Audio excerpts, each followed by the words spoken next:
I just said a quick prayer. I was like, Lord God, if that fish is in that river on that stringer, it'll die, it'll get wasted.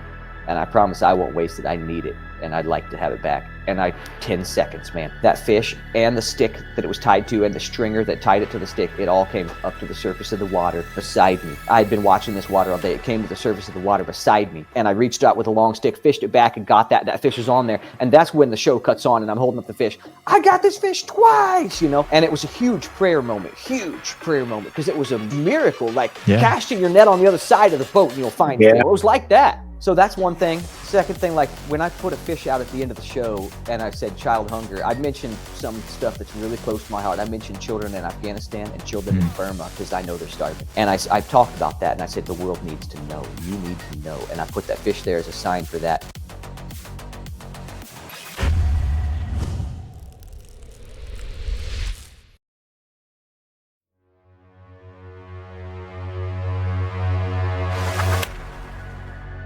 I think we all get the feeling that something just isn't right in the world. Welcome, fellow foilers, to the Tinfoil Hat Club, where we dare to discuss all the things we don't talk about in church. And where yesterday's fiction becomes tomorrow's fact. When you've got a government that's lying to your face, controlling the information through the media that it owns, that's not a recipe for peace in a civilization. Atomic. The electromagnetic waves affecting our planet. Megalithic cyclopean sites. Anderson Cooper, intern for the CIA. Watchers in the days of Noah.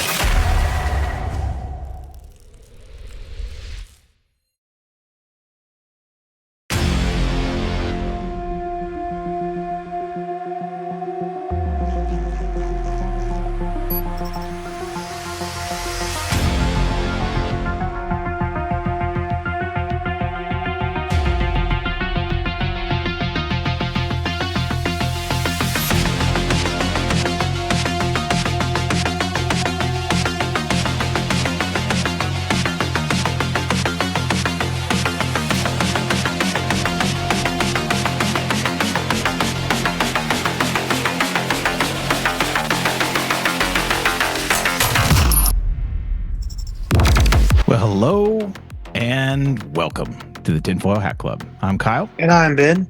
And thanks for joining us yet again.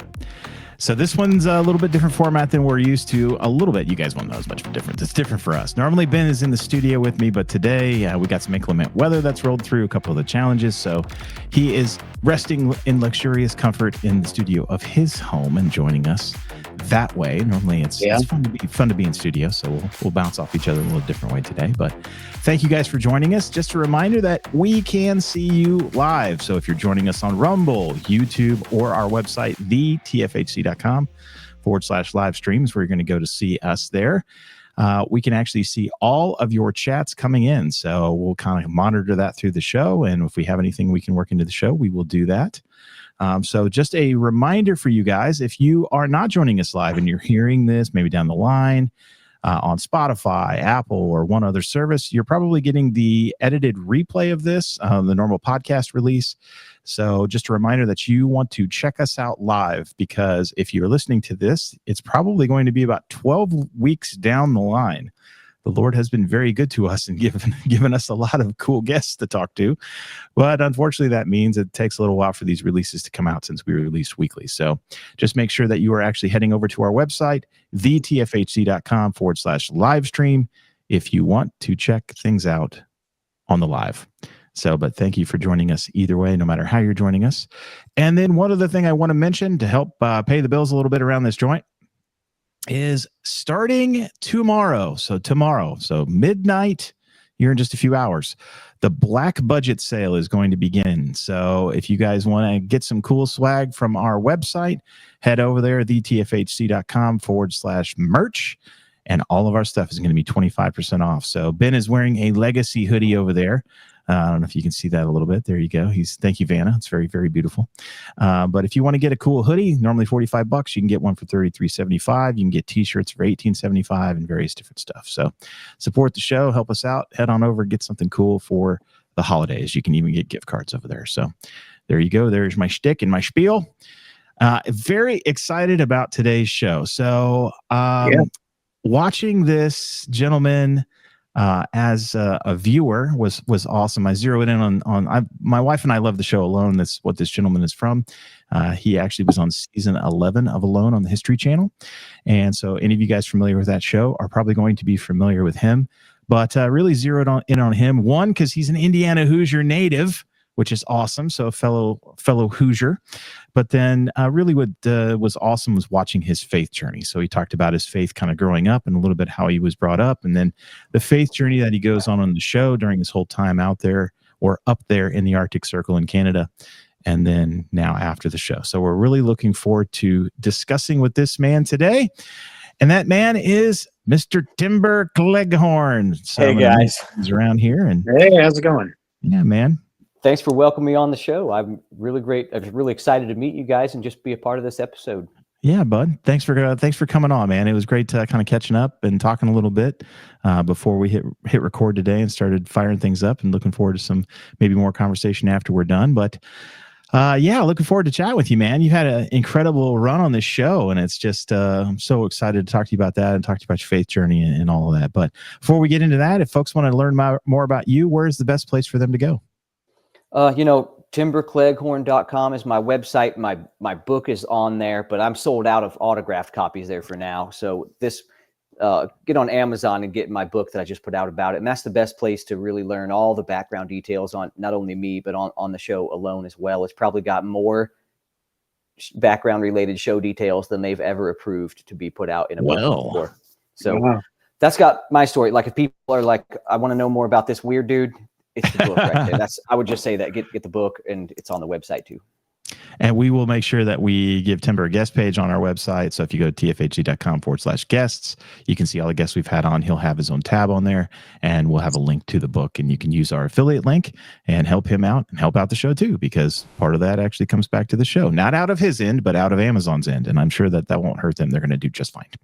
So thanks, guys. Yeah, man, totally appreciate it. So, so tell us a little bit about this journey on the show. I mean, we're going to kind of go back a little bit before the show, but what an incredible journey. Now, I will warn everybody now, disclaimer, if you want to know what happens in the show, you're probably going to have earmuff moments today, because we are going to talk about, obviously, kind of how things wound up. So I don't want to spoil it for anybody, but you can definitely go check this out on the History Channel and season 11 of Alone. But yeah, man, you had a great run on the show, and just kind of talk about that experience, if you would, really quick. Thank you.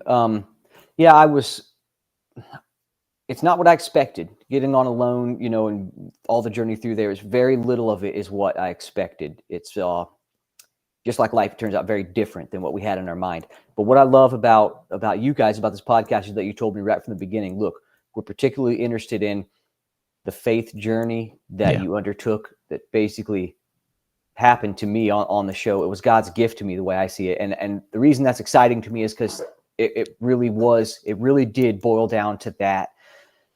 Hunting, that's my thing. If I could be nothing else in life, I'd be a hunter. So, there was that, the fishing, survival, wild man stuff. I love all of that.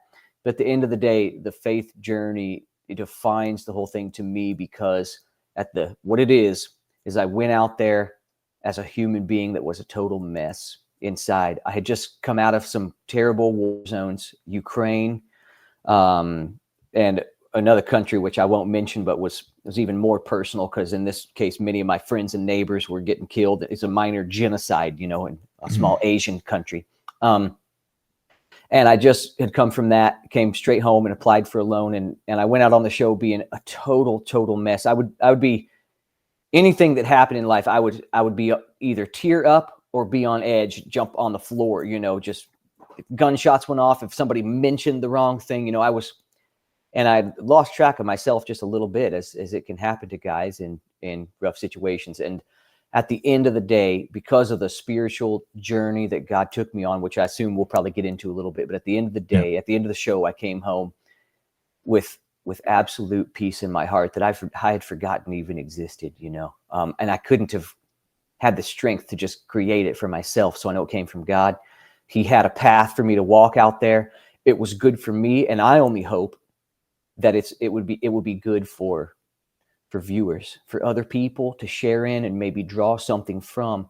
As I said to the producers at the end, I just hope that I've left a set of tracks that lead to love and peace for somebody, because if I can't take anything else home from this show at the end of the day, I want it to be that.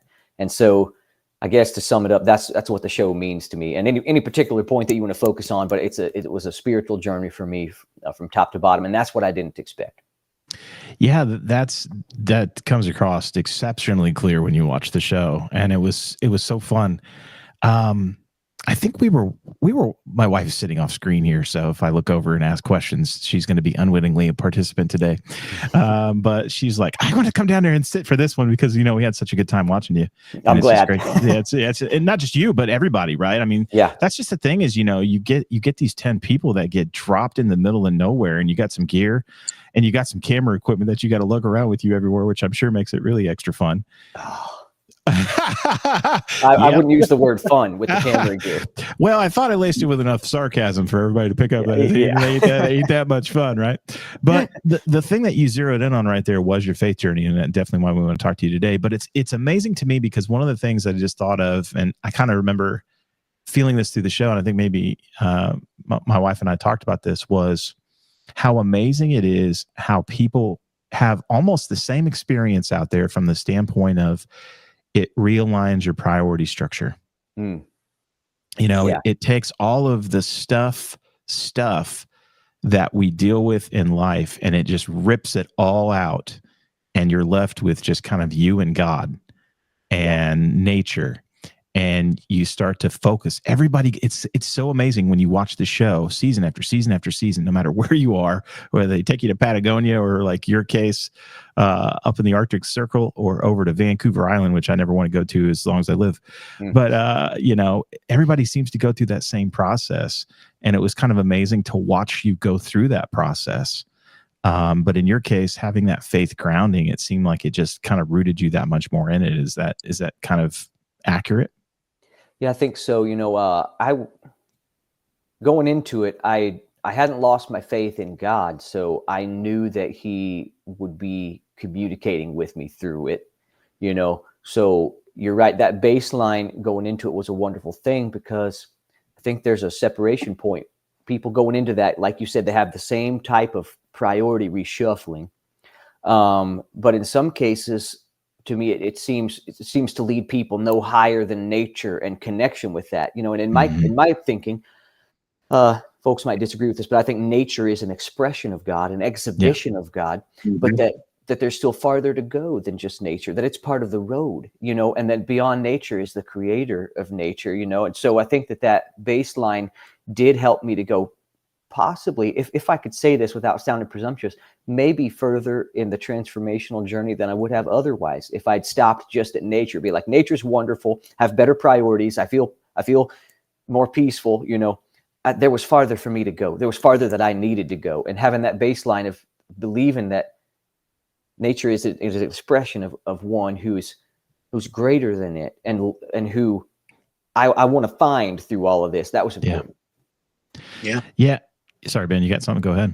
No, I just said, I was just agreeing. Yeah, this is going to be fun for you and I today, not being in the same room. We can't lock eyes and see what the other's going to do. This is all fun and challenging. But yeah, man, it just seems like, all the examples in the Bible too, when Christ wanted to reconnect and kind of clear and get grounded, from the recharge, so to speak, he always went off into nature. Yeah. And I think it's definitely a work of the devil nowadays. We've talked about this, I think, a few times, maybe even here and there on the show over almost 70 episodes. I'm sure we have at some point, where we're so busy and we spend so much time in the hustle and bustle that we don't get connected with one another and we don't get connected into nature anymore. And I think that causes a lot of problems.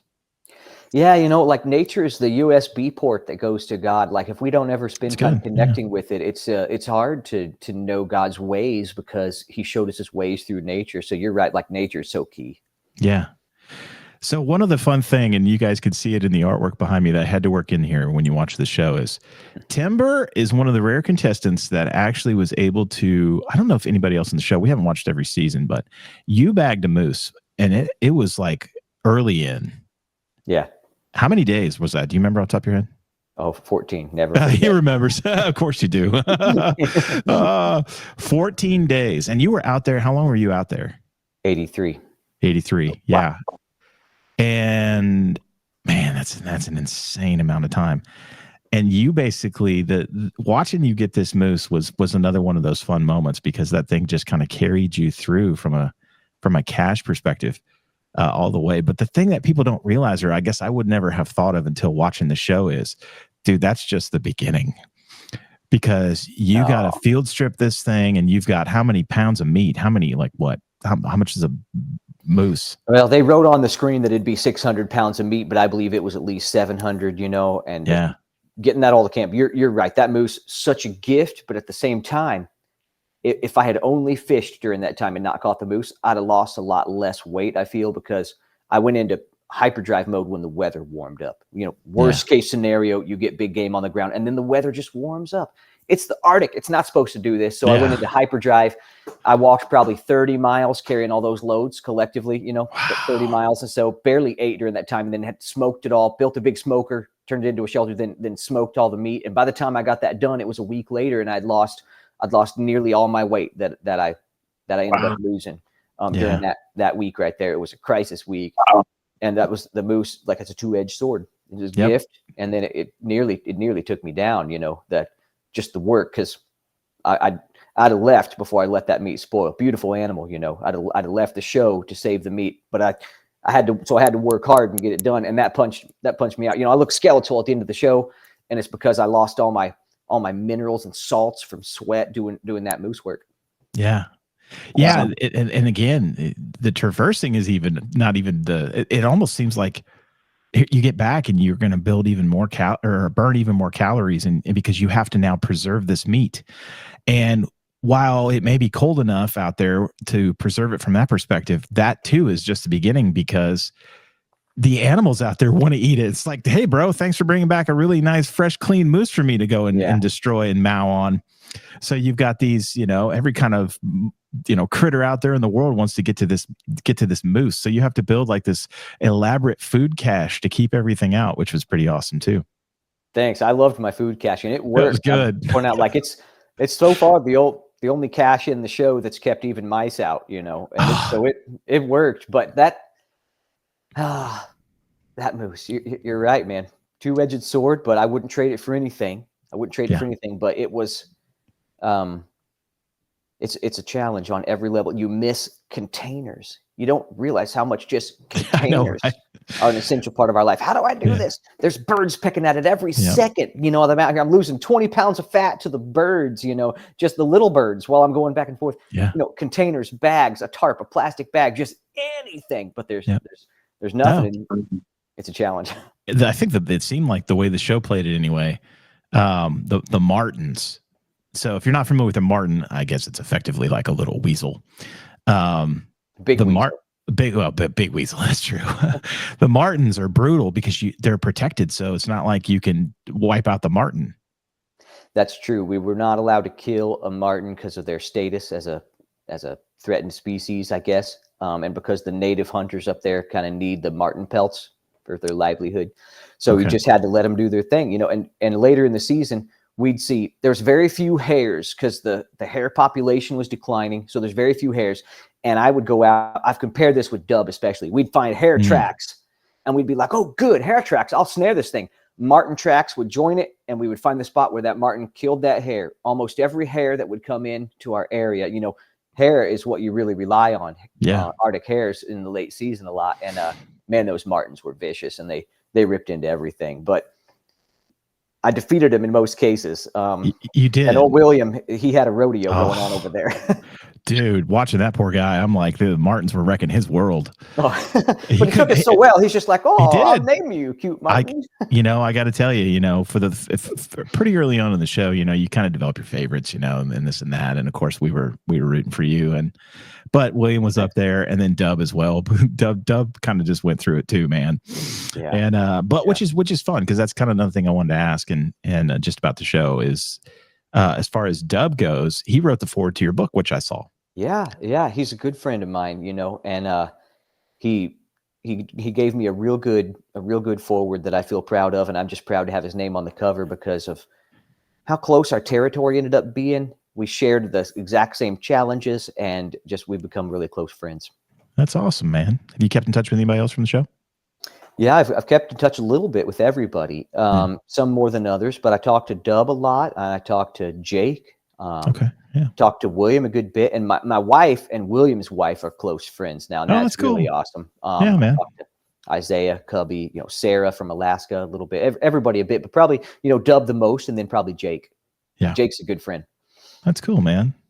Yeah, it's thing like you can go watch the behind the scenes stuff that History Channel puts out. So this isn't like a mystery, but yeah, you guys do get to spend some time together before you actually go out, which is nice to develop a little bit of a relationship. But yes, my wife chimed in here on the live chat, which you can see as well, that he called the Martin sassy.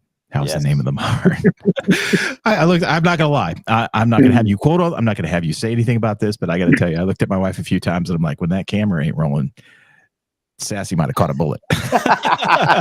Sassy might have caught an arrow. I'm just saying. I think a lot of contestants wouldn't have had the strength to keep the integrity of the show, to keep those rules with Sassy doing that, because it'd be so easy to just off that thing.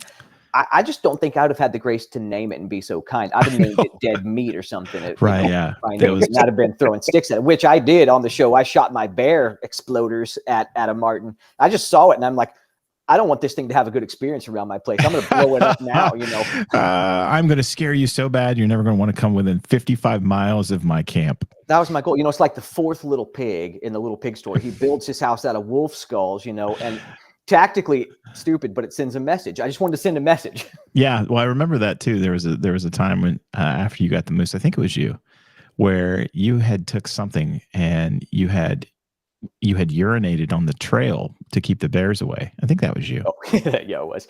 Yeah. Some of my family were mad at me. They couldn't believe that. And I'm like, I didn't know they were going to put that on film. Well, now Timber, knowing how the show works and knowing that you actually do all of your own filming, that's kind of a hard sell, I got to tell you. No, I should have known that they would, but you go crazy out there. You lose your mind a little bit in a way, no defense about that. And then you just start filming stuff. I guarantee you those editors have to watch people poop, and I'm sure, like all sorts of crazy stuff. Yeah. So me, I peed on the stick because I built a fence of pee around my zone. Yes, you did. A fortress of scent markers because of that grizzly bear, which we see on one episode carrying away my moose bones. It was a big old grizzly. So I had to do something.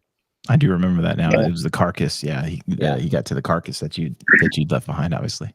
Yeah, but so and again, we're going to spend a few minutes on the show, and then I want to get into some of the other stuff. But and it's always fun too to watch everybody take stuff home with them that they actually made there. By the way, it was awesome to watch you play. I think you effectively made like a bass. Yes. Do you have the bass? Do you have the bass? I have it. It's not here. I'm at a friend's house. Okay. Podcast so that I can have good internet in a space, but my bass is over at my place. Nice, man. Yeah, it's fun. What else did you take with you? I brought a lot of stuff home: rabbit skins, rabbit tails, squirrel tails, all the game pieces for my little board game in the end. Moose bone hooks, which I have right here. The gorge hooks that I caught fish on. Yeah, that was a good idea. Tea plants, jerky, lots of moose jerky home, and then of course the moose head itself. The moose antlers, which are in my house. Yeah, that was awesome. Yeah, this man built one of the coolest shelters you'll ever see too. That was pretty good. Thank you, man. Yeah, man. It was rough though, because you got to a point where you basically you were smoking your own meat because you were getting smoked out of your own place. Yeah, that shelter got so used to being a smoker, it was just hard to talk out of it. But eventually, it got it worked out. Yeah, I think you ripped down the kind of little header that was in front of it and everything, kind of gave it a little more airflow and stuff. And that's another challenge everybody runs into on the show, man, which is really kind of interesting, is the shelters and what the people choose to do, the different stuff they choose to do, and what they choose not to do sometimes is almost as interesting as what they choose to do. So true. Astute observation too, what they choose not to do. Very, very telling. Yeah, it is, for sure. So one of the other things that comes across, and this is the catchy segue bridge into some of the other conversation, is you watch this show and like you just showed the moose bone fish catchers that you designed there. So the fish swallows it, right? Gets caught in there, and then bada bing, bada boom, which did work. Yeah, that caught me fish. Yeah, so you watch this show, and one of the things you take away very much so is, the talent that everybody has in this show from the survival skills perspective. And, while we're at home sitting there eating chips and on our sofas watching you guys suffer, you think to yourself like, man, you almost feel horrible about yourself as a human being, because you're like, I am so far behind on what I need to be if the proverbial crap ever hits the fan. But, a lot of the things that, you talked about in the show kind of goes back to that childhood again, which is, now we're going to kind of go there, where you learned a lot of these skills growing up. Yeah, I did. I learned a lot of what I use in survival and in life growing up pretty hard, pretty hardcore, I would say. Yeah. So what was some of that upbringing like? I mean, kind of walk us through your childhood. I'll let you kind of have the screen here. Any childhood is pretty multifaceted. You can't broad brush the whole thing. Based on the show, a lot of people think it was only militia camp training for me. That's not quite the case, but it was a lot of that. So basically, my parents were of a mindset very much like us, so to speak. We're tinfoil hat dudes, right? The government doesn't necessarily have our best interests in mind. We've got to watch out for ourselves. We've got to become self-sufficient. But I would say my parents are ones that took it to a far distant extreme, which I don't know where all your listener base is at on this, but there is an extreme to take it to that can be destructive. I would say that as a cautionary note for all of us who do.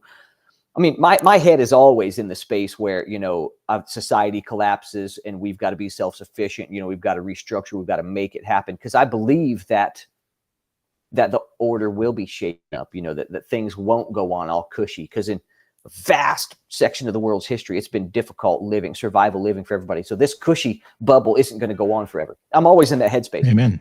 But I would caution us all to be careful how far we go with the mentality of fear. Amen again. Right. And so, God hasn't given us the spirit of fear. And I would point at that as the big difference in my childhood. Okay. So holistic mentality, skills-based, living off the land. We grew up with no electricity, all this kind of stuff. But fear has a way of being sneaky, real sneaky. It can take over your life. It can turn you into something that you wouldn't recognize after a while if you make decisions based in fear. Fear is the opposite of love, so it's the opposite of health.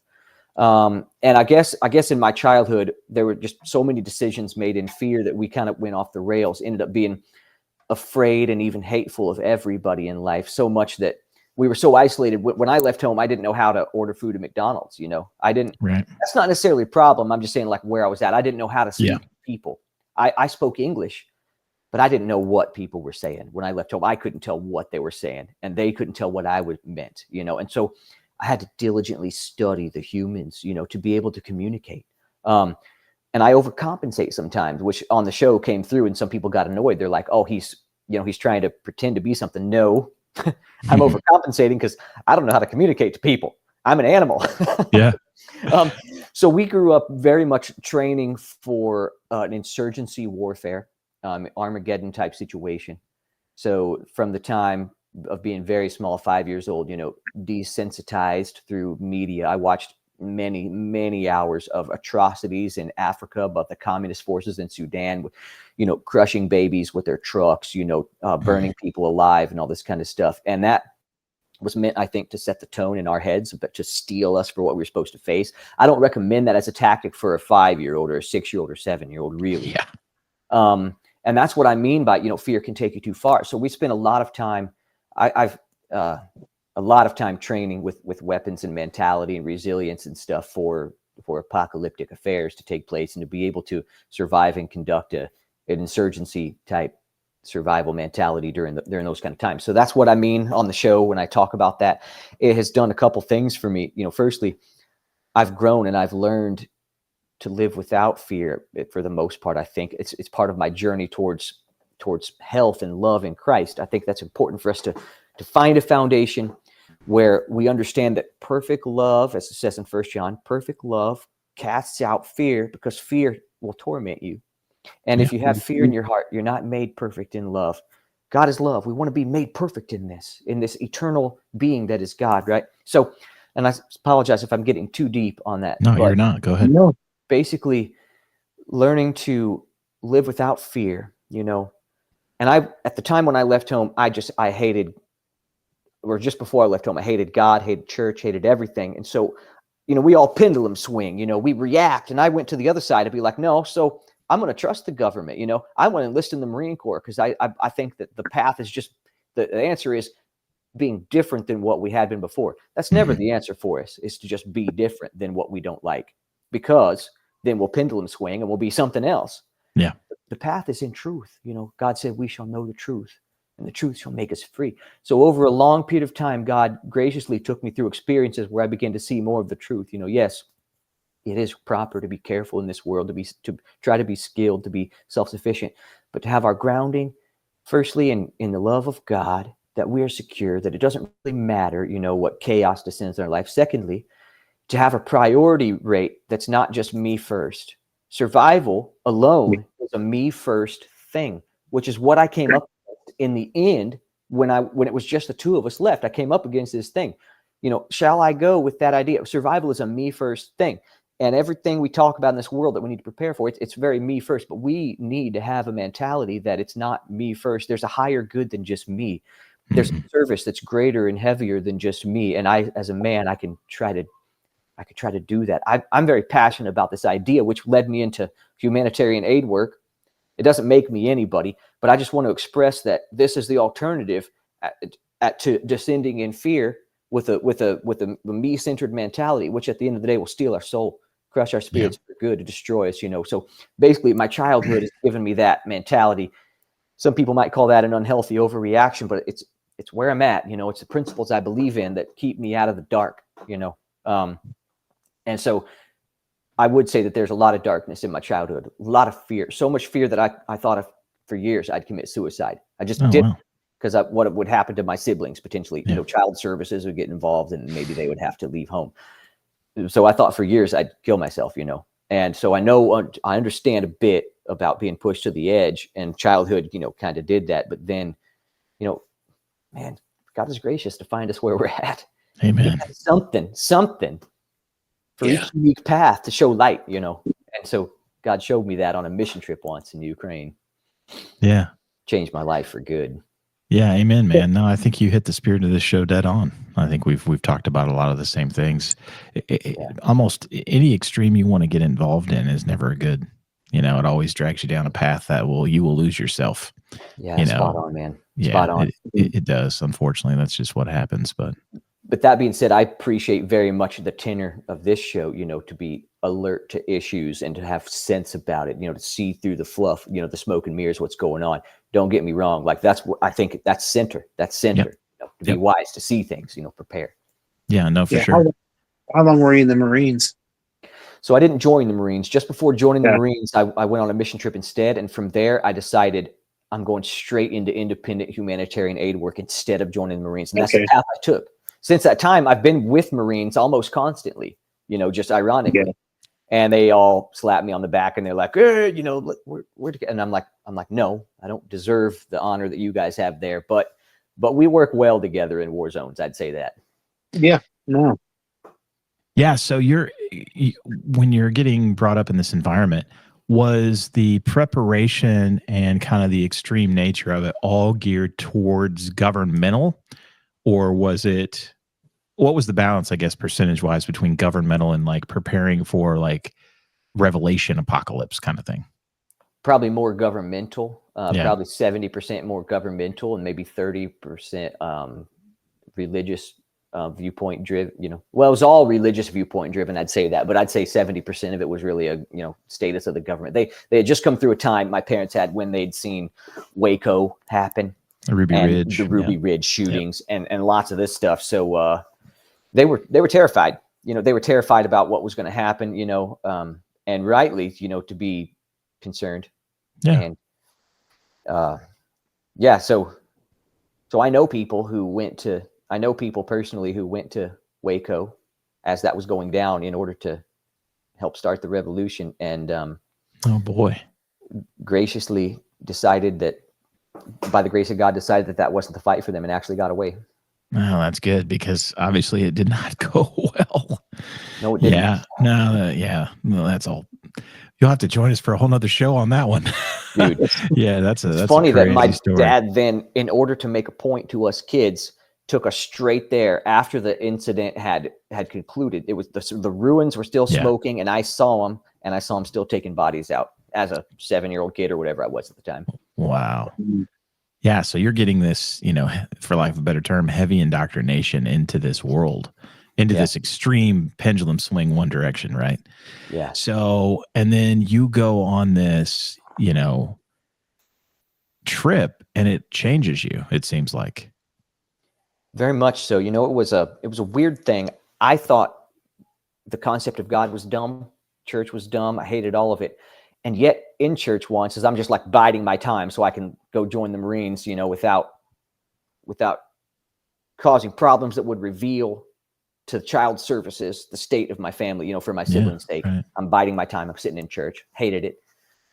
And somebody said, who wants to go on a trip with a few volunteers to work for orphanages in Ukraine? And I just rolled my eyes. I'm like, this is the stupidest thing I've ever heard. And my hand went up. I tried to pull it down. I tried to pull my hand down. I'm like, this is dumb. I couldn't pull it down for a second. And then after that second, I was too embarrassed to say that I'd made a mistake, and they wrote my name down. And to save myself from embarrassment with my stupid pride, I went with it, and it was the best thing that ever happened to me, because I saw these children in Ukraine in these orphanages. A lot of them had birth defects from the Chernobyl explosion. Yeah.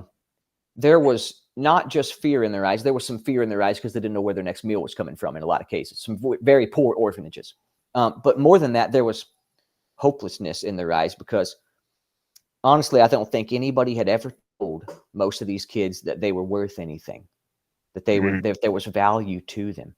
Mm-hmm.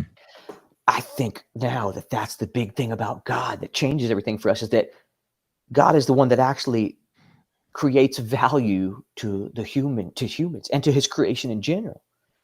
Without that, without value that God places on us, the only value I have is what I say I have, or how hard I'll fight to survive. That's the only value I have, Yeah, that's true. So there's these kids, and one of the kids asked a worker, why are you here? And the worker said, we're giving out candy and water and food and singing songs and doing puppet shows. And the worker replied, because Jesus loves you, and I'm here to show you that. He loves me too, and I just want to show you that. And this kid, boom. Okay, you ever been on a dead still road at night walking, and then someone turns on car headlights?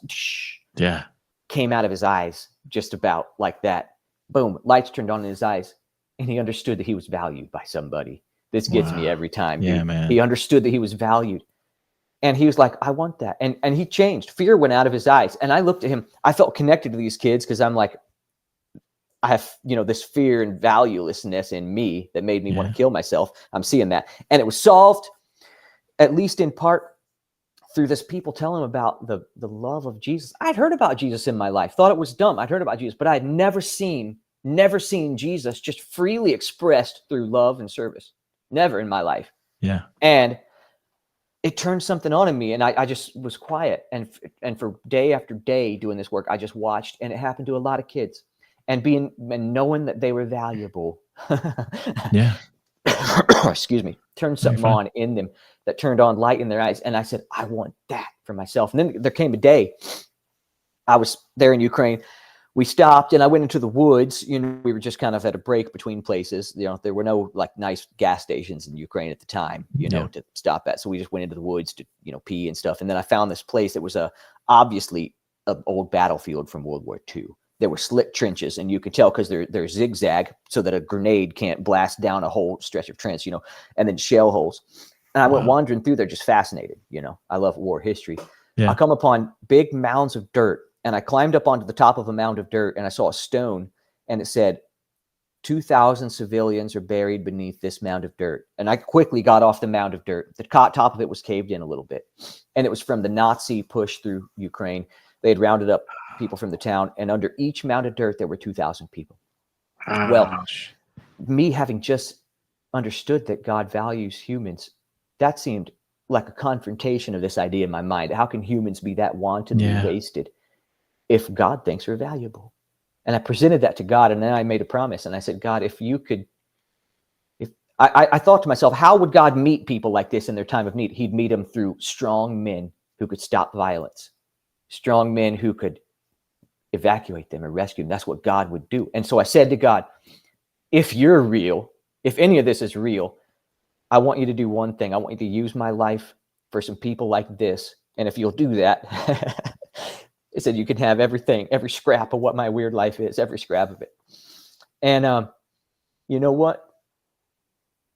In the Russian invasion in 2022, my Marine buddies called me and said, let's go. And I went, and I got to help evacuate the same daggum orphanage that I'd went to on that trip when I'd prayed that prayer. Can you imagine, man? One of the greatest gifts in my life. That was a full circle moment. And then I knew that God hears the voices of even people who don't understand what they're asking for. Yeah. That's awesome. Man. Wow. Sorry, guys. No. This gets Don't me. Be sorry at all, bro. You know, that's a powerful story. He heard. Yeah. Yeah. I listened to you tell that story, and obviously just thinking of the whole perspective of it now in hindsight, because you have the clarity of it. And it's almost like, you know, the God forcing your hand up in the air, you know, the whole thing. And it's, it's amazing how, you know, sometimes he intervenes in our life and, you know, trying to save a child. Oh, my wife's over here in tears. You made my wife cry, Timber. Oh,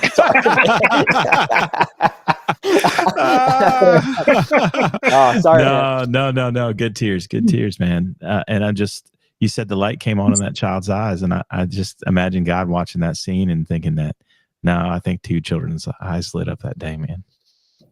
Yeah, mine was one. You know, I hung on to some bits of anger for years. You know, of course, we're human and the fabric goes deep. But I hung on to that. But that was the beginning of it all. Yeah. That's an amazing story that you got to experience the full circle of that on this entire planet. That you go back to that place. Of all the things, man, it blows my mind. Yeah. And you look at all that, you see that, and that's just, I mean, my goodness, man, 2,000 bodies, 2,000 people, and the millions in each one of those. In each one of those. Yeah. I mean, just crazy. Can you imagine what God sees every day, man? Just we don't want to. We can't probably fathom, and we couldn't comprehend. It would break every one of us. You know, when you're confronted with something like, say, ISIS, you know, sometimes in humanitarian aid work, you get into situations where you're, you know, if it's an evacuation mission, you're trying to get people away, where you see some real evil going on, real evil. And your question stands, how does God, like all the things that God sees, how is he still gracious? How? Yeah. I wouldn't be, I promise. Like I've gotten to the point many times. And when I left for Alone, I'd gotten to this point, which is why I got out of aid work for a year. I got out of it because I'd gotten to the point that I'm like, I want to kill the violent people worse than I want to help the innocent people. That's a bad point. That's a bad point. Your pendulum swung again. Yeah. Yeah. Yeah. That's good, man. I think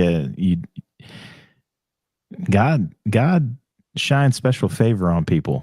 I really, truly believe that. I'm sitting next to one. She's right here on the floor. I've watched some of the things that God has done in her life, and I see that in you too, brother. And it's kind of awesome to you come through the TV even, where I remember looking at her one day, and we'd started to do this show, and you know, we were 2 guys nobody knew, and it was just like, you know what, I'm just going to start reaching out to people and see what they say. And it's amazing how many doors God has opened for Ben and I to have amazing conversations with people that, I mean, we had a lady come up to me at church one day, and Ben will know this story because we've talked about it before. And we had somebody on our show that was pretty famous in our circle. And she goes, "How'd you get that person on your show?" And I'm like, "I asked." And it's just amazing when you are willing to step out for God, the things that he will do for you and the places he will take you. And when you finally do this and you unclench your fist and let go, that's when the real miracles start and the real magic starts in your life. Yeah, it's true. Yeah. Well, I admire so much where your guys' hearts are, and I know God sees it too. I have no doubt he's going to open a whole lot more doors.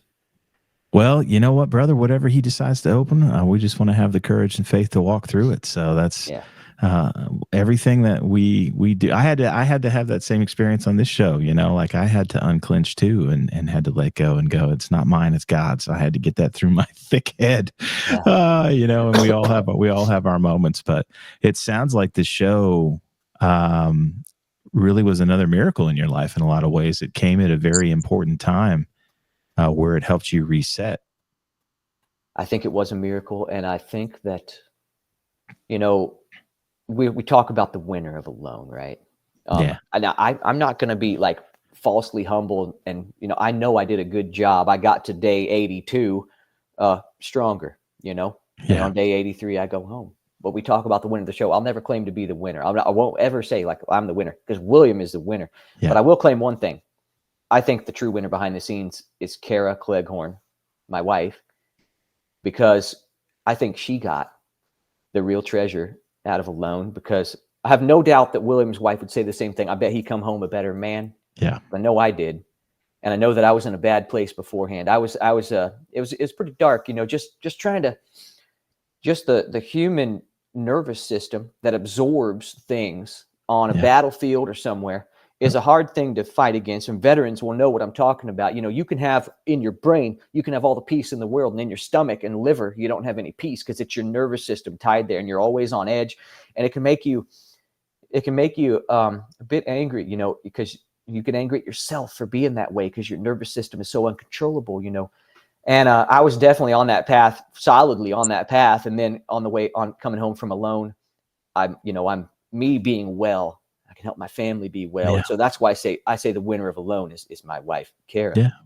I remember a day that on about day 50, everything was freezing up about 4 or 5 inches thick. And there's a lot of water out there, lakes and rivers. And when the ice gets that thick, then it starts to collapse, because the water beneath it will drop a little bit, and then the ice collapses. And when it collapses, it'll create a huge crack. And if that crack is like a mile long or 2 mile long crack, it's loud like thunder. It's sometimes they sound like whales, and sometimes they sound like, most of the time it sounded like artillery. It sounded to me just like Russian artillery a few miles distant. And so much that I went outside of Fort Moosehead and I looked for flashes.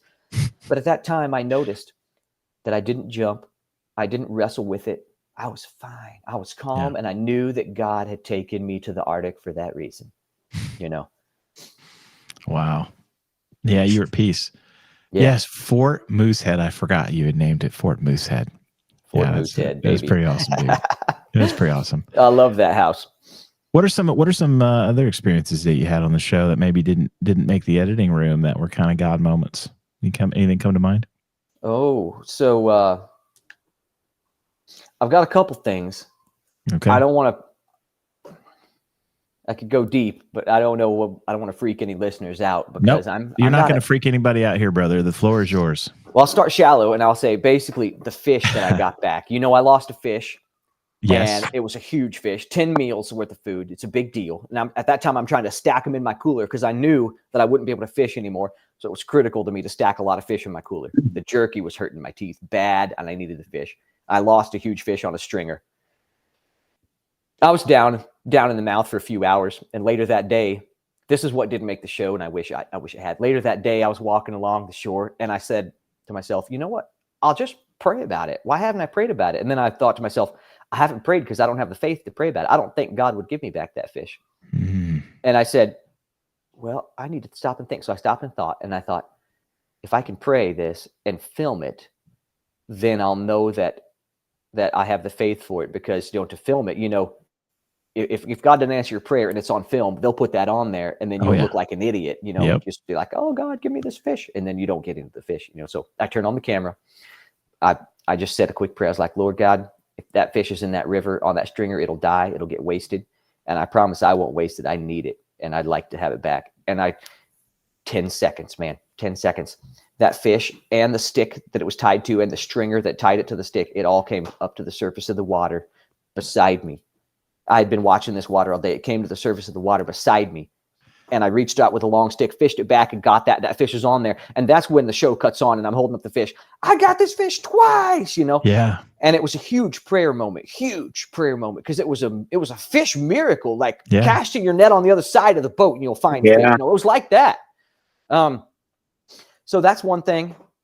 The second thing, like when I put a fish out at the end of the show and I said child hunger, I mentioned some stuff that's really close to my heart. I mentioned children in Afghanistan and children in Burma, because I know they're starving. I know this. And I talked about that, and I said, the world needs to know. You need to know. And I put that fish there as a sign for that. And they cut all those names out because they don't like to name things. They don't like things to be named specifically on the show. And then they said, it's just about child hunger generally. I felt like it took the legs out from under that little example. I wish that had been on there more. Yeah. And then what I didn't want to freak listeners out about was one thing. Like there was about day 50 when winter really started to hit, there was chanting. All right. 6 or 8 voices, really distinct. And it went there every day through the winter. And I could hear it on the wind, and it, like it was there. And I would stop and I would look for people, because it was that close and that distinct. And I'd look, and there was nothing. There was nobody on that land anywhere, man. It was desolate snow, Wow. And I would hear this chanting, it's like, and it was like, it was real chanty, And I kind of just made peace with it. And I just like, okay, well, one night laying in Fort Moosehead, it got real strong, real loud in a circle around my shelter. And I just said, God, back that stuff off. And I just did that. And it just, right back to where a distance where I could barely hear it. It was still there, but I could barely hear it. And there was no threatening feeling after that. See, I prayed to God over Fort Moosehead when I move in, just like I do every home. Yeah. Because I've learned in crazy countries in the world where Satan is really, darkness is strong, you move your family into a house, you can be really hassled and bedeviled with nightmares and lack of sleep. And so I pray over everything. I prayed over Fort Moosehead, and then that was the first time that it felt like there was a threat to the peace, quiet in Fort Moosehead. And it was really like, it got me on edge. My hair was all up at that one instant. And then I prayed to God, and then boom, it just moved far back. And then it didn't bother me at all, being at a short distance, it was just felt really aggressive. And I know I haven't said that much. It's in my book here, but I haven't talked to people about that much. Because if you say, I heard some chanting, people are really quick to be like, yeah, we knew you lost your mind out there. That's clear. No. I have no explanation. I offer no explanation. Yeah. I'm just saying that's, and the reason you said, I wish it had made the footage is because some production people, afterwards, they told me they had heard the chanting in my footage as they reviewed it. Wow. Mm-hmm. And that'd be cool for you to get some of that. I mean, they probably never give it to you, but it'd be cool for you to get it. I was proud of the History Channel, because they try to keep it very neutral from a religious perspective. And they did allow a lot of that stuff into the show. I think I remember even you and I commenting on some of that. We're like, wow, they're letting a lot of this in, which is really awesome. So, I mean, obviously they didn't get everything in there, but I will give them some kudos that they did that. So props to the History Channel for that one. I'm grateful to the History Channel for just about everything about how they handled it. And even more so the ITV, the company that produces it, the people that are in charge there, I admire them because of how they handled things. There's a lot, they could have put my prayer in about the fish, different things like that. Sure. But I'll tell you one thing, they're stand-up people, and they did the right. Yeah, man. Yeah, it was cool too to again watch some of the behind the scenes stuff that the History Channel actually put out there, where it was cool to watch some of that where they take you and make sure you guys are taken care of before they just send you back home. Medically scoop you up and then take you in, they get your own tent, and it's got to feel like the Hilton, man, like you're at the Ritz-Carlton after being out there for 83 days or however long. But Just the fact that there's warmth that I didn't have to create. That's right. Oh my goodness. It's overstuffed comfort that'll blow your mind. Yeah. It's a moment. Yeah. Had you watched a lot of the show before you went on the show? Let's see. I was made aware of the show a few years ago by a fellow aid worker who said, there's this show you'd really like. I watched one season and it got to me. You know, I said, I'd like to do this so much. I'm cut out for this, I think, you know, and I refused to watch anymore after that season because it would make me miserable. You know, I wasn't going to be happy doing my aid work in some country where I'm in a city and stuff like this when I'm watching other people out there in the trees. With a straw. Yeah. Yes. And so that's all I'd seen. And then when I applied for the show and I heard back from them the first time, then I started watching it like crazy so I could learn all the stuff that people had done. So, but I still haven't watched all the seasons. No, we haven't either. I forget what all we've watched. But I got to tell you, man, just as a fun side story, I don't know what season you watched, but I said it kind of jokingly early on when we started, you know, recording today, is Vancouver Island looks brutal. Man, it looks brutal. Yeah. I know you had the wet. Yeah. I know you had the cold. You got everything up there where you were, but man, there's just something about Vancouver Island where it just looks absolutely brutal. I agree with you that it looks, you know, the wet is a real hassle, but man, you know, I'm ready to go. I'll go tomorrow if the History Channel says, "Oh, hey, you know, we're going to do a Vancouver thing. You want to go?" I'd say, "Yeah, yeah." It was funny. Some of the text they put on the screen about Vancouver Island, they were like, you know, the natives basically. The time that they took everybody up there filming, the natives basically are like, "Nope, we're not out here." Yeah. So it's kind of funny from that perspective. But Ben, you look like you got a question. Yeah. When did you go up there? When did it start? I don't remember the date, but it's late summer when they get going, so that it can be, like in the Arctic, it's getting nippy by the time you get started. So you get out there and you can expect basically 2 weeks when there's herbs existing at all, you know. And so I don't remember exactly what the date was, but it's kind of that time of year when you figure in 2 weeks, all the herbs are gone. You know, there's no more leaves anywhere. There's no more herbs here, you know, here and there. And that's kind of how it's structured. It's kind of beautifully structured like that because that puts a real terminus, you know, in mind to, you know, when the real cold strikes, everybody's going to be gone, you know, and it's going to be about 3 months. And, you know, that's 2 months. If you were counting on foraging, you're in for a rough surprise because that is over. If I was counting on foraging, I was in for a rough surprise anyways, because there were no herbs on my land to speak of. There was nothing. I had just a little strip of woods and a swamp, and it was all underwater every spring. And there were no mushrooms, no berries, there's nothing. I was mad for the first week I was there. You're like, man, they dumped me in this place. Yep. That's what I said. That's what I said. God said, "Fear not, for there shall be a moose." You know, God showed me so many signs like that, you know, but I was really mad at first. And I'm like, you know, you've got one shot at something like this and they're going to put me in a spot where there's not even firewood, you know? Yeah. That's another thing people don't realize either. Like the amount of having to gather all that stuff, you know, like how far away was the water from where you were? About 75 or 100 yards from my shelter. Okay. You weren't far at all then. No, yeah, that's just mucky water everywhere. No clean water anywhere around there, you know, so you're boiling it. And then after you're boiling it, you still drink sand and muck, but it's healthy sand and muck. Right. That doesn't bother me so much, but I'll tell you what, it's dangerous as far as you get cross-contaminated with your hands a little bit, you're going to get sick. Oh yeah. That makes no sense. I remember, I think for Dub, he had a lot further to go between his shelter and the water. He got lost at one time in one of the episodes, and it was not looking good for Dub, but they did a good job editing, making that look probably worse than it was. But he had he had sickness too that he like threw up for 3 days and still got through it. That's pretty resilient. I got to tell you, mega props to Dub and his poor glasses. I hope he should have those encased in acrylic somewhere because that dude mangled those things more time than I can count.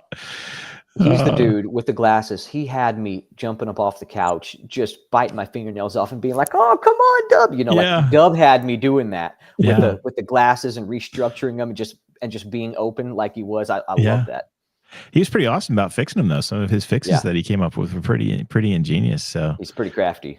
Yeah, man, for sure. It's a fun experience to watch everybody, and it from that perspective. So kind of going back to, we were talking, we got sidetracked back onto the show, which is funny because it's about the show. So I guess it's not really a sidetrack, but off of the faith journey, I guess so much. But when was that kind of that moment when you had that moment in Ukraine on the mounds? Was that kind of the moment that you would say that was it, where you dedicated your life truly back to God and to Christ? Or was it kind of after that? Excuse me. Oh, no problem. I think when we come to Christ is a hard moment to pinpoint sometimes. Yeah, it can be.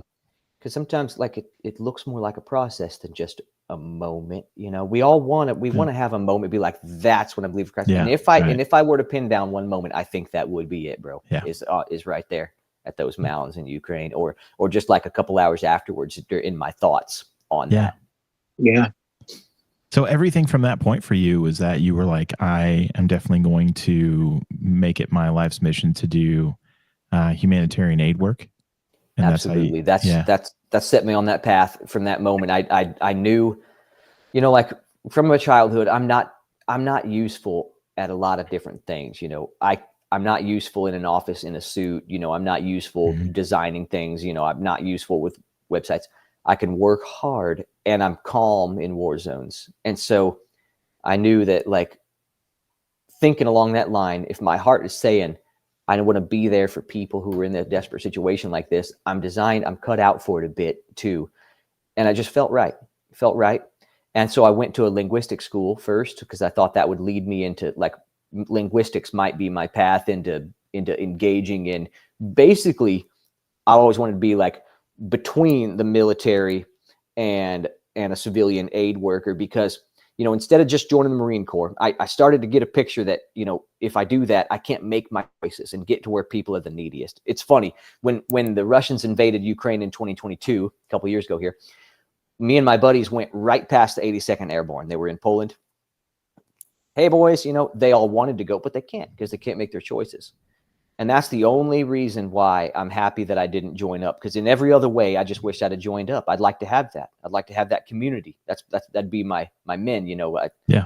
And God's given me that community in a way, but the freedom to be independent enough to where I can say, I know that's a untenable situation. I know it's, could be a tactical blunder, but I'm going. That freedom has meant everything in my life, because it's led me to the neediest people the most times is to be freedom like that. So I work with military guys many times as an interpreter, stuff like that. And that's why I went to linguistic school, to try to get into that zone, kind of just between, where I can be a frontline guy, but make my own choices. It's a tough position to be in, because, there's never any funding. There's never any safety net, so to speak. And I've got a family, so it's tough choices, but that's what led me into all of that. The linguistics put me in a good position to be able to do that. I worked on all over Asia, almost the entire continent of Asia at one point or another. Just tribal zones, poor tribal stuff, mostly at first, and then conflict zones more later on. And I do love it. I love that work. I'm going to limit how much I do with my family, but I love that work. Yeah. I forgot to mention this or say congratulations at the beginning, but you just had a brand new baby girl, like literally what, couple weeks ago, right? I think she's 7 weeks old. Yeah. Oh, wow. It's been 7 weeks already. McKenzie. Yeah. Brooke McKenzie. She's named after the McKenzie River, where God spoke to me. Brooke McKenzie. Really? Yep. That's awesome, man. Congratulations. Thank you. She's doing well. Very good. Very good. I assume mom's doing well too. Yeah. My wife's doing really well, but the baby, though she's doing well, she is the reason why I'm doing this podcast at the neighbor's house, because at this time of night, she's never very quiet. Yeah. Having two guys on the other side of the cameras here that have practically grown kids, man, we know where you've been, bro. So I meant to ask you guys about your families, what kids you guys have and all that. And maybe we'll get a chance to talk about that, or maybe. No, yeah, man. Yeah, for sure. For me, I got 4. Ben's got 5. Dudes. But now 4 for me is kind of a lie, because not a lie, but it's a 2 and 2. So my wife had 2, and then I had 2, and we got together. But Ben awesome, up there, Ben's got 5. Yeah. It took him a while to figure out what was causing it.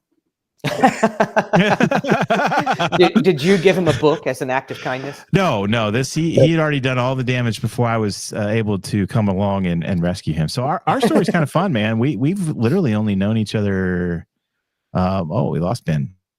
I'm here. Offended. Oh, there he is. He's moving around on me.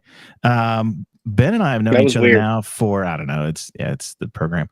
Let's see, a couple of years now. I think probably 2 years, 2.5 years, something like that. So yeah, we got going on this venture about a little over a year and a half ago. So yeah, it's kind of fun. Awesome. So That's yeah, awesome. he'd already done all those crazy things before I came along to try to talk him out of it. So yeah, I couldn't do that. So how has your life changed? Yeah, man, we'll chat. We'll chat more offline too. Yeah. So how is life? That's like a massive question, but I'll ask it anyway. How has life changed for you since the show? It seems like God has like blown 55 million doors open for you, which is kind of awesome. It does seem doors are opening, and I'm excited about it. You know, it just changed some things. And when I left the show, I had a vision of how I would go back into aid work. It's not quite come true, you know, because I think God had a different thing in mind. He must have, because a lot of doors closed. You know, a lot of really conservative Christians are actually really upset that you know, they had known me before from my roots and stuff like that, and they're very upset about the show, about things I said on the show and things like that. And that's okay. Everybody's at their place where they're at. So, you know, a lot of doors, a lot of relationships, a lot of connections actually have closed since the show. You know, I left the show being really worried about what money would do to all my connections. I still have some very real reasons that I'm happy about all that. But at the end of the day, you know, a lot of the relationships seem to be gone anyways, just based on the fact that I was on a TV show at all. My parents, they're not real excited about it. I don't think they'll speak to me.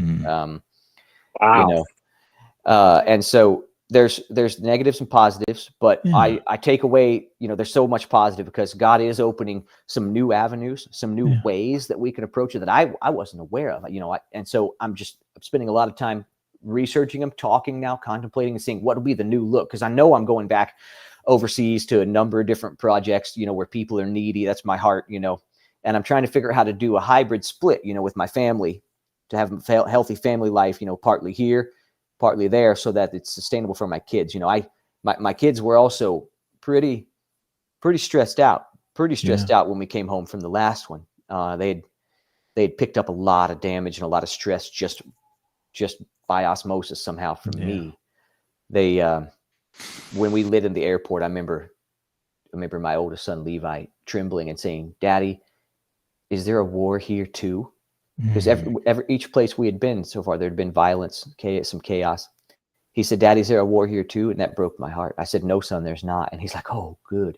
And then on the way home, my youngest son saw a combine out picking soybeans, big cloud of dust, how they have, you know, Indiana. Yeah. And he shouted, "A tank!" And he throws himself on the floorboard of the car, you know. We always walk a fine line in trying to expose our children to a greater cause, a greater vision than just service for ourselves, but at the same time keeping them safe, well, and grounded. Yeah. Sometimes we err on one side, sometimes on the other a little bit. And this next phase is about getting it right, hopefully. So I'm trying to figure out how to get a lot of this aid work done in the post-alone look of life, how to get it all done and get the funding for it and do it, you know, basically half time, you know, and I'll have business opportunities opening with bushcraft stuff and interview stuff, and a lot of that's good. And just balancing it all, it's been very different than I would have expected, and I'm just trying to sort through it like a jungle right now, to be honest. Yeah, no, that's an interesting answer. I wasn't expecting some of what you told me there. If I may ask, what are the Christians mad about? And if you don't want to go into it, that's fine. I understand. Yeah, maybe, you know, I hope some of them would be listening, you know, because I don't know, because, you know, who knows, but even my parents, for example, sure. I think that they believe that being on a TV show at all would probably be wicked. That's probably part of it, you know, whether you're talking about God or not on the TV show. You know, and then at the end of the day, you know, also just the fact that, you know, on the show, I'm pretty open about about what I think. I also Yeah, have tattoos on my shoulder. You know, you see that on the show, so it's obvious that I'm not just like a normal church boy, right? So going back to your guys' opening reel, you said stuff that we wouldn't talk about in church. I love that, and then you throw Bigfoot in there. I love your opening reel. I love to have the gritty, real hard conversations that we wouldn't have in church, because to me, you know, church has lost its way. Amen, bro. A lot. Yeah. Yes. I hope nobody's offended by that, but I think that that difference of mentality and living life is what maybe they're feeling, and just, you know, the relationship is gone, which I regret, you know, because the relationship is always there in my book, but sometimes people want to keep it real tight in their small world, you know, that they live in, their point of view. Comfort zone. Yes. It's about them, not about God. I'd hate to judge them, but that's what it seems like to me, you know, but at the same time, I'm just a human too, you know, and I just can't we all be stirred, you know, to see a wider world, a bigger picture. I would hope so. And I want to be that man who can. I want to. Amen. Yeah. Ben and I always talk about, you know, I can't judge another man's soul, but I can judge the fruit as I was taught. Yeah. And I watch some of the fruit that the church is producing, and it's rotten. I would agree. For sure. I mean, that's just the bullet straight up. But Ben and I talk about it all the time on this show. Yes, we do. It's crazy what happens. Yeah. Thank you, guys. You know, we should talk about this, you know, a lot. But this brings up an interesting point that I got it in the teeth from atheists and all after the show too. I got a lot of hate mail, a lot of personal stuff that they would text me, you know, people, and be like, you know, blankety blankety blank, you're awful. And it's as if they're assuming that I'm a good church boy, but the church people think I'm an atheist, you know, and I'm like, well, I'm caught between two peoples here. Listen, guys, I believe in God and I love him, you know. That's right. But hey, to all you atheists, I'd have a better time with you around a campfire than I would with the church people, and I'll say that straight up. The more popular this show gets, the more the Christians come out of the woodwork. It's the Christians, not the atheists, that I have problems with, and Ben too. Some of the comments we get on YouTube and, you know, all through all the different channels, man, the Christians are the ones that have the most vitriol and come after things. I think sometimes going to church, people need to have a beer or something to mellow out a little bit. Thank you. Yes. Thank you.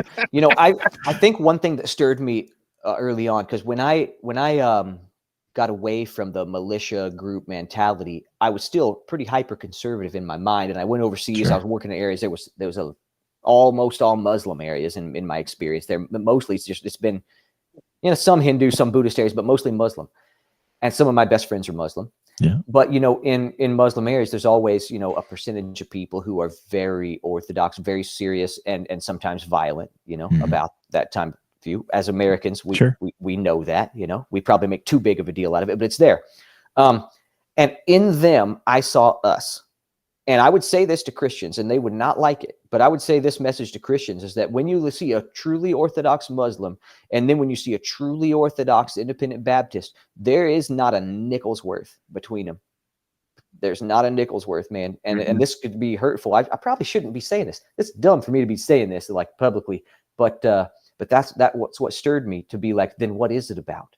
You know, Jesus didn't come to give us another codex to be listen, you know, you be hardcore about this codex and that'll be righteous. If we do that, we are Muslims.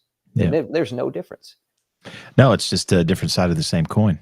Yes. You know, it's we talked about it earlier. It's just an engaging in extremism, but it's an extremism view that most of the challenges that I see, you hit the nail on the head earlier when you talked about comfort. You know, all sin is rooted in selfishness. It really is. No matter what it is, it's always at the core of all sin. And, you know, a lot of the challenges that we get, and I'm sure you've gotten to, and you'll continue to get as your stage continues to grow, and ours too, for that matter, if God is so willing and kind,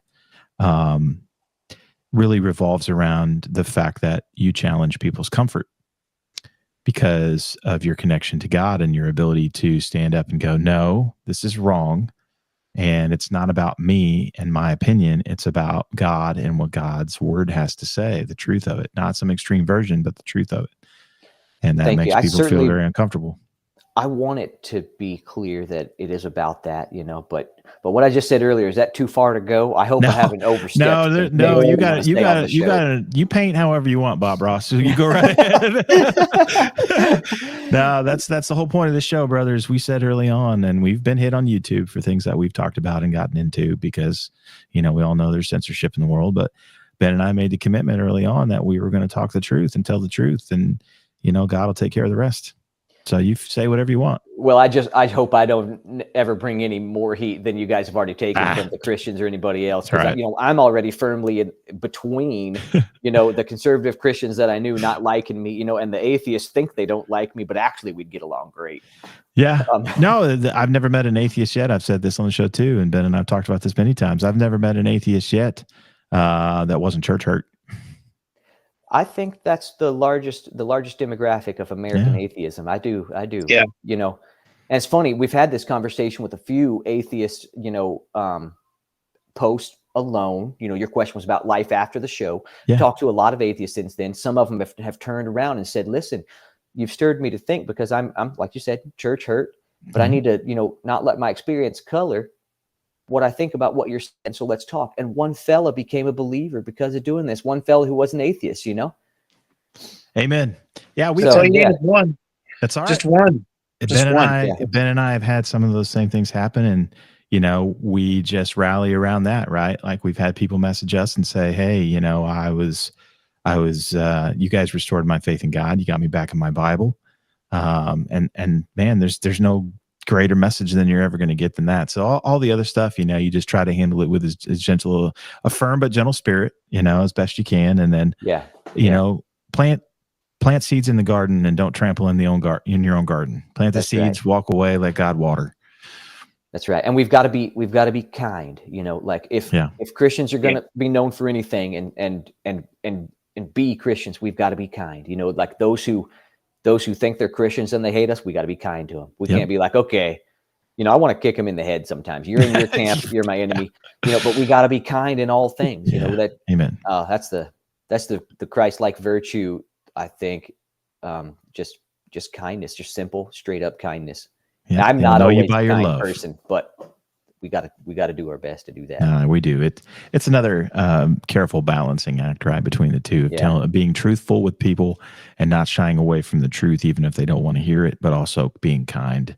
And that's a hard balance to strike sometimes, but it's definitely one that we need to aim for. It's a worthy target to shoot at. So, and I know for you, we kind of had talked about this before we started recording, but in your travels around doing all this aid work, I'm sure that, the heart of this show, like we said, was spiritual warfare. And I know that you have experienced quite a bit of that as you've kind of gone through the world. What are some things that you've experienced? We're going to end on a more cheery note than this, I promise. But I definitely wanted to carve out some time to kind of talk about some of these things because I think it's important. I think my takeaway from the aid work in different parts of the world is that we can't broad brush the world with the atmosphere that we feel in America, right? Amen. There's been a heavy faith atmosphere in America for a lot of years. There's clear sky, fresh air, we can breathe it, we feel pretty free. We walk outside and we don't feel like Satan is just like hitting us in the head with a sledgehammer. My takeaway is that in some countries, I do feel that way. In some places, in some villages, or in some families' houses, I do feel that way, to where, you feel that every move you make, there's resistance against you being there, existing there, even breathing air. I remember there was one Hindu festival going on. I love Hindu peoples, it's just fine. But in one festival going on, there was some real serious chants going on, and I was sleeping next door, and like a dark form jumped on my chest and tried to squeeze the life out of me. It was a wrestling match, and man, didn't end until I prayed to God, Wow. And then in other villages, like it seems to be a different flavor. Like I said, in America, you can walk out your door, breathe free air. There seems to be a flavor, a spiritual flavor in places. And I don't know what it's from, what causes it. But if you think about the Bible, it talked about in the book of Daniel about the Prince of Persia, and I think there are great forces that are charged with, their part of the world or something. And I don't know how to say it. I don't try to get super spiritual and pretend like I know it, but I'm just describing, like, in certain areas, we feel like the main resistance is that you feel like you're wading through peanut butter with every movement, and the life almost seems squeezed out of you just by a constant, just pressure, just atmospheric pressure. Now, what I'm talking that this one village I have in mind is very high in the mountains, 10,000 feet high. So there's no atmospheric pressure. Okay. Yeah. But it's just like an oppression, a heaviness. And you, at the end of the day, all you've done is just like gotten the necessities done. And then you're so drained of energy that you can hardly drag yourself around, and then you have to smile, you have to speak and all this kind of stuff. And the oppression seems to be that way. In other areas of the world, like in the Hindu festival I was talking about, it's very overt, where they're literally a form jumped on me, and that's kind of that formed the opinion in me that there's just a different flavor for whatever is causing it. If I'm right, and if there's like a huge force that's one of Satan's minions that's in charge of a spot, then it's that being's flavor, and it's the way that they go about it, but there's darkness, the people in places don't have light to live by. And that lid that's held on them is a spiritual force. And I believe that 100%. I was in a village, and I'll just give an example, two examples. Central Asia, I was in a village. There was 3,000 people in this village. There was an old Soviet pipeline put through to carry water. And for 25 years, the pipeline had been broken. So for those 25 years, the people had been drinking out of a ditch. Many babies had died from sickness because of drinking out of that ditch. And I walked over to the pipe. They said, come help us to try to fix this pipe. I walked over to the pipe and looked at it. There was a hole in that pipe as big as a silver dollar. And the whole rest of the pipe system was fine.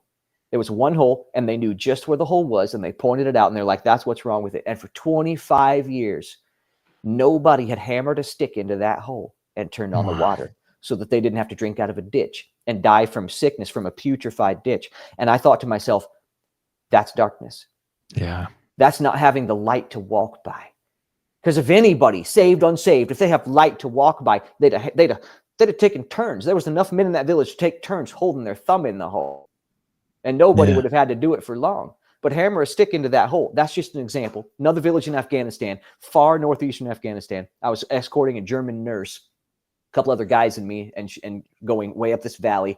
She had people up there that she would see, diabetics and, different things, medical needs. So she was talking about insulin in this one village. And she said she'd worked there for years. Amazing lady. And she said to the elders, if I show you how to give this shot and I give you the supply, will you do it? And they said, no, we won't do it. Wow. And she said, why? And they're like, because what we want is you to come back and bring stuff. And if we give ourselves the shot, or if I give my cousin here this shot of insulin, you won't come back. And so I won't do it. And I said to myself, that's darkness. Yeah, amen. And that's what I mean by this lid of spiritual oppressions, where people don't even have the light to live by. If you have light, there are other places in the world just as poor, and the only thing they have is rocks, and they smashed the rocks and made a castle, because there was light to live by. And I think about spiritual oppression. You said, how does it relate to aid work? I think that's what's kind of given me that's been in my experience. There's kind of just these dark lid held down over a people, man. Yeah, you've experienced it firsthand, and you mentioned it earlier, and we talk about it all the time on the show as well, which you've experienced it firsthand. So we talk about it in theory, you've lived it in practical, and which is sad, but our Western 21st century English speaking comfort and civilization, where then we get all enamored with, and we think, why isn't the world like us? Or the world is like us, even worse. I don't know which one's worse. But that is not the case. And there is some true evil and darkness in this world that goes beyond anything we can even comprehend. I agree with you. And in America, we do have our own flavor of it. If there is, quote, an angel of death that's here to smite America, he's using comfort as his main tool, and he'll choke us to death with comfort. Yeah, no, I can tell you as you were talking, I've experienced that myself. And I know my wife's sitting next to me. She knows exactly probably where I'm getting ready to go. But we went down to Venice Beach and that whole area in LA. And that I can tell you there is a palpable darkness, that lid that you talk about, this oppressive, just it's you can't even really describe what it feels like. It's kind of giving me goosebumps just talking about it, because I remember how it made me feel. And she has extremely high talents when it comes to discernment. And I remember we were walking along Venice Beach right there, and they have all these little shops and booths and stuff. And we walked past this one booth, and we looked over. She stopped and looked over, and I'm like, "You want to go in there?" And she's like, "No, I want to keep going." She felt just this evil beyond even what we already felt in the area coming out of this. And, you walk around and you see people just completely drugged out, walking around. Nobody's doing anything about it. Nobody seems to care. And then you've got, homeless people everywhere. They're literally sleeping in tents in the medians. And you can just feel the fact that this is a place where Satan has been allowed to roam freely. Mm-hmm. It's like his playground. A lot of people on the left side of the fence would blame us in this conversation for being like, well, don't you love homeless people? Of course we do. There's cause and effect here mixed up. Right, exactly. I'll walk into a homeless camp. I'll walk into a demon possessed person camp any day of the week, and I'll sit with them and I'll love those people. But there's the cause and effect. That's right. The cause, I believe, is the darkness, and that's what you're saying. The effect is that now there is this great need, and people not even having light to live by. They're descending into some type of chaos. And so of course we love those people, but you got to be like, look, the cause, what's causing this? That's right. It's not an individual. We'll sit with an individual all day long, but the darkness causes chaos and descent into poverty, blindness. And that's what you're pointing out, man. That's what you're pointing out. So if there's anybody on the left side listening to this and be like, well, you guys sound stuck up, that's not the case. I'll walk into a homeless camp with you any day of the week, man. Amen. And we'll sit down and love them. Yeah. But I want to fix the problem. I don't want to just keep putting the Band-Aids over it, right? We're putting Band-Aids on a tourniquet wound here, when we're doing all that stuff. And we need to help those people, but we need to fix the problem. And that's exactly what you just talked about. So amen for that, brother. So one of the things that I want to kind of touch upon from the humanitarian aid side, and wherever this conversation goes, because I'm curious to get your take, because again, you were in there. I've seen the pictures. I've seen you post it, where you responded to the hurricane that absolutely wrecked the southeastern part of this country. Oh, yeah. So what was that experience like? That was 100% different than most any aid mission I've been on, and I attribute it to this idea that we're talking about right now of light. Not everybody down there in North Carolina was a Christian. You can't make that mistake to think. But when I went down there, people were just meeting each other's needs. It was the only mission I've ever been on that they were just fixing it themselves more rapidly than any worker could come in and fix it. The locals, you're just fixing it, just being good people, just being kind, just reaching out. So I'd say that changed the flavor of it for me as over any other aid mission I've ever been on. The closest other one would be Ukraine, because the people in Ukraine, a lot of people there just stepping up and selflessly just helping. I saw one lady, it was 2 weeks into the war. She was cooking out of a church for refugees. The whole floor was full of refugees. And the guy wanted her and said, she came here on the day of the invasion 2 weeks ago, and she has not gone home. She's cooked for them the entire time up to now. But that's not typically the case with aid missions. Typically, like in Afghanistan, with the Taliban taking over and the refugees coming across the river, they'd kill each other. They'd trample each other to death. They'd throw their babies away. It happened. It happened. I know this. It happened. They would throw their babies away in order to, for them to get to safety and stuff like this. So the North Carolina mission was wonderful and encouraging, because you got to see like a real organic action take place. And we felt cool, because we arrived and we had a big group and we had 20 helicopters, and I was on a helicopter at one point, and it was really cool because we had all these baby supplies. We were going up the mountain, but at the end of the day, it was just an organic effort by people there to really do what mattered, to really do the rescues, and all that at the initial part. But it was a very significant disaster. The news did not blow it out of the proportion. If anything, the news could not show the scope of it at all. Wow. It was an enormous disaster, enormous need, and needs are still ongoing there, even though needs that we're cut out to meet, the more emergency time frame needs are kind of over. There's still a lot of long-term needs that that churches, I hope, will buckle up, buckle together and show the love of Christ there a little bit. Build somebody a house, 3 churches in the South. Come on, you guys can adopt an old lady and build her a house. That's right. That's what I would love to see, man. No, amen.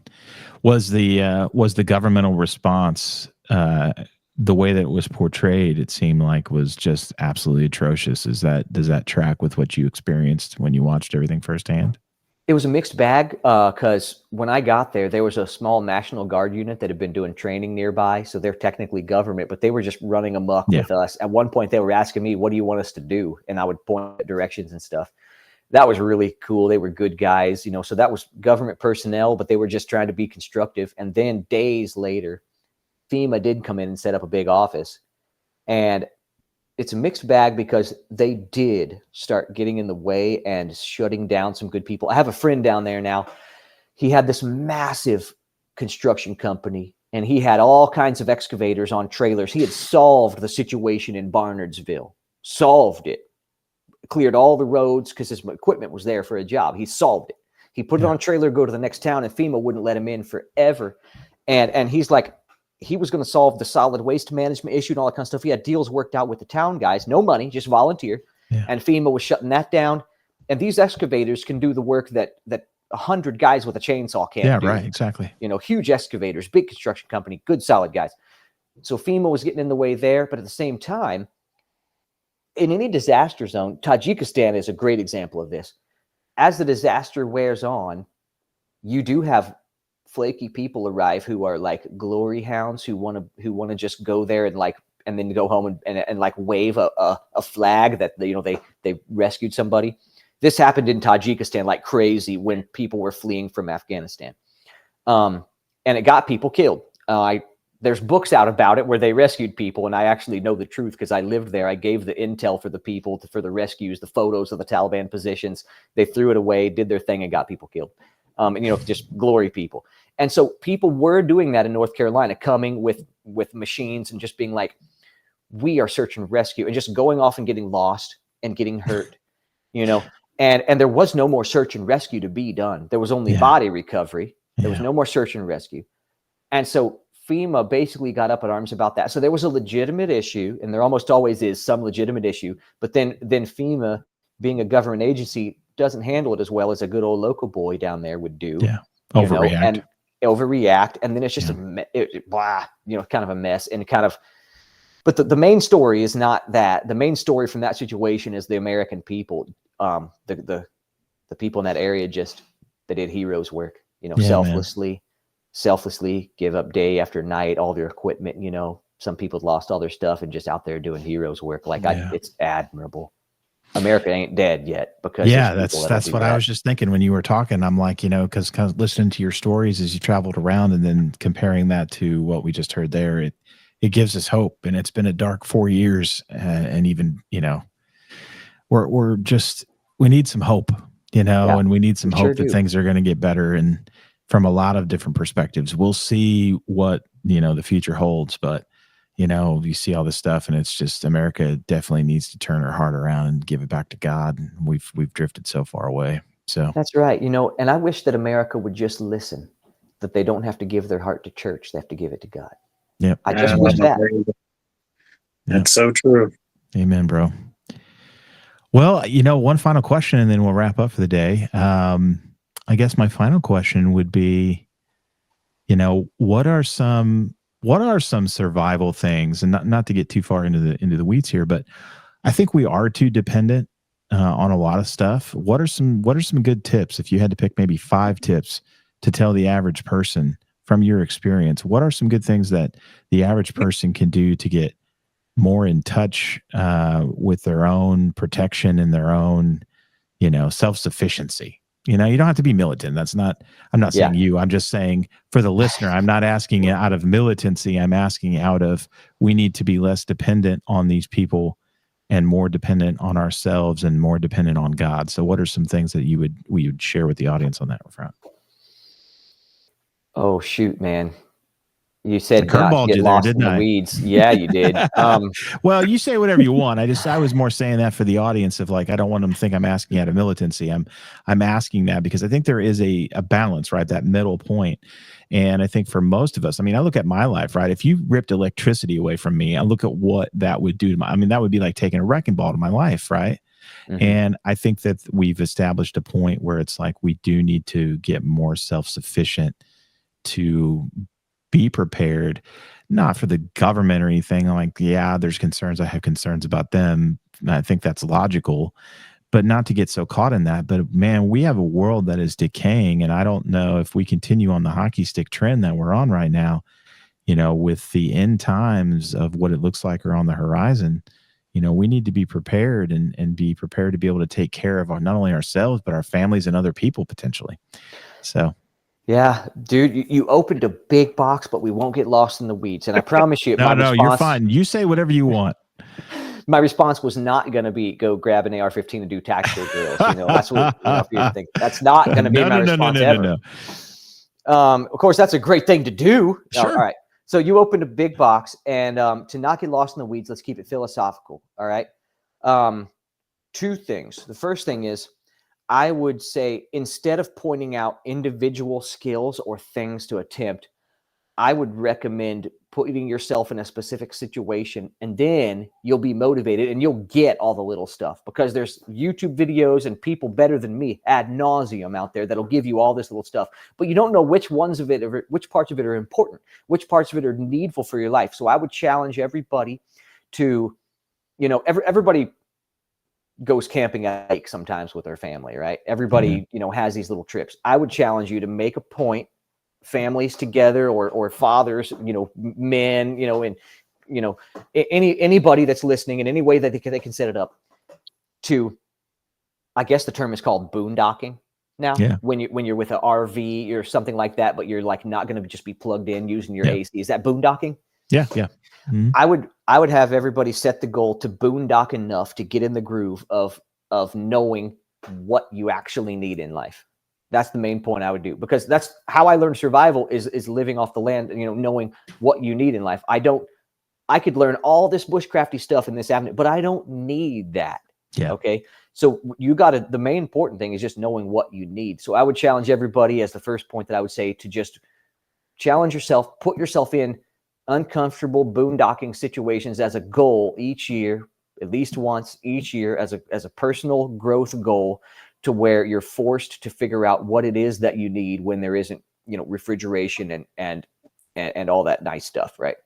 Because that opens up a whole box that we could talk about individual skills, but let that box come when you're ready for it. You know, it won't mean anything if I open that box now.